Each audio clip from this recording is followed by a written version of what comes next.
За та бүхэнд өдрийн мэнд хүргэе.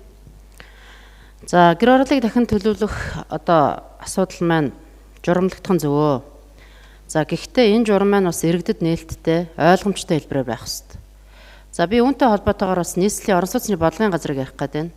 За өнгөрсөн 4 жилжингээ нийслэлийн орон сууцны бодлогын газрын бодлого гэж юу байна вэ? Яг айл дүүргийн айл хэсгийг төрүүлээд орон суучлах бодлого барьж байгаа юм бэ гэд ингээд нэлээдгүй бас ганхуу дарга бидэд нэлээд зууралцсан.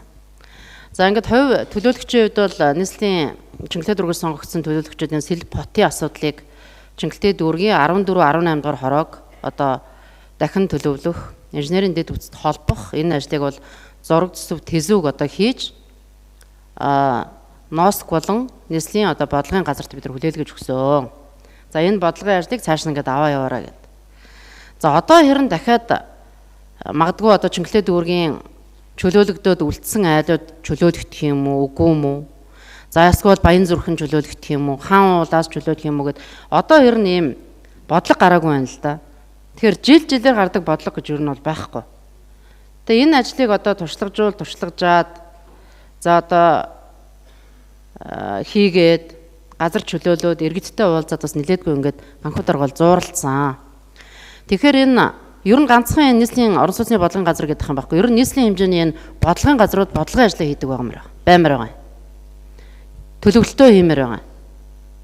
Тэгээ иргэдэд нэг тийм ойлгомжгүй байдлаар юм яммааргүй байна. Чиглэлтэй дүүргээс жишээлбэл нийслэлийн хурлын төлөөлөгчдөөс үе зайг өдөр болгонд иргэд бичиж асууж байна.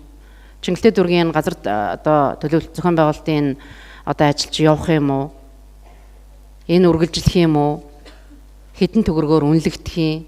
Ямар үн ханштай байх юм гэх мэтчлэн ингээд нэг иргэдийн наазахын энэ мэдээлэлээр юусэн хангахгүй байна. Тэгэхээр газар гэдэг өөрөө ерөөсөө иргэдэд байгаа ганцхан өмч юм. Тэгэхээр энэ өмчийг үн цэнтэй байлгах, энэ өмчийг хууль эрх зүйн хүрээнд зөв зөвхөстэй захиран зарцуулах, буцаагаад иргэдийг хохирлгүй болгох энэ ажил маань бүгдөө орон сууцны бодлогын газар дээр явах ёстой. Тэгэхээр цаашдаа бол энэ нийслэлийн орон сууцны бодлогын газар ганхуу дарга жоон бодлого төлөвлөлтөө бидэрт бас ямаа танилцуулж юмаар байна.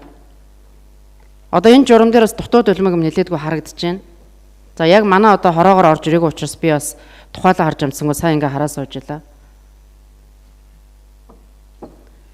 Тэгэхээр хизээ энэ манай бодлогын газрууд маань бодлогоо гаргаж иргэдэд ойлгомжтой байдлаар асуудлаа тод нээлттэй ингээ танилцуулдаг болох юм бэ. Энэ дээр цаашдаа анхаараарай. Тэр нэг газрын үнэлгээг бид нар нууцаар хуураад худлаа яриад аваад байгаа юм шиг зарим иргэдэд бас ийм сэтгэл төрдөг. Тэгэхээр энэ үнэлгээ нь ямар байх юм? Яг айл орчмыг хэд хэдэн төгрөгөөр үнэлсэн, айл дүүргийг дахин төлөвлөх юм бэ гэдэг энэ мэдээллүүд бас иргэдэд тодорхой өгөөрэй гэж ингэж хэлсэн.